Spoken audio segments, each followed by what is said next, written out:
The UK government is hoping to placate farmers at their annual National Farmers Union conference. The Environment Secretary Steve Reed is a keynote speaker this morning.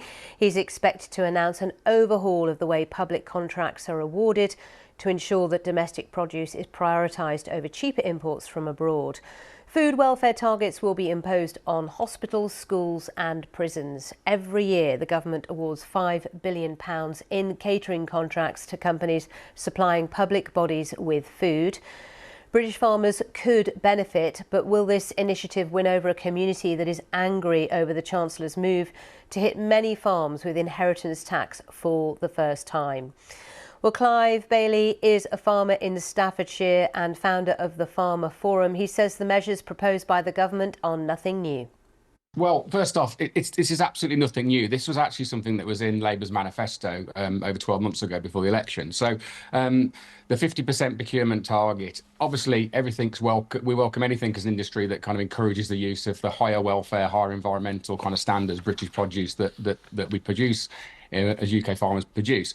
But frankly, if he thinks that's going to kind of make up for the absolutely disastrous and industry-destroying changes that they've made since they came into power and after Rachel Reeves' budget, it just shows how far out of touch they are. I mean, nationally, food security is around 62, I think 62 or 63% according to DEFRA's figures. So actually, 50% of public procurement being there actually is not particularly ambitious. It's behind the average household in the UK. You're saying what he's announcing isn't new, will not really make that much difference. What are you hearing, though, in terms of response to the protests we've seen in recent weeks following the budget? Any movement from the Chancellor on her plans with regards to inheritance tax or other measures that will impact farmers? No, absolutely nothing. In fact, there was a meeting last week between NFU and other various kind of industry leading organisations with the Treasury, not actually with Rachel Reeves or Keir themselves, who seem to have avoided farmers or Steve Reed, it seemed to be avoiding farmers at every possible opportunity.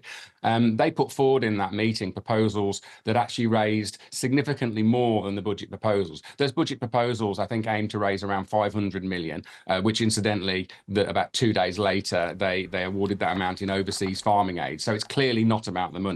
NFU and CLA, Tenant Farmers Association and Country Landowners Association, they put through proposals of an alternative way to deal with this that would achieve better what the Chancellor had tried to achieve in stopping investors rather than genuine family farms, stopping those people kind of trying to shelter from tax, which is something that we'd welcome to see as an industry, because that's not good for us. And that was going to raise, I think, an extra 200 or 250 million using this clawback scheme. They've taken no notice of this, not taking it on board. They're not changing. It makes no sense whatsoever.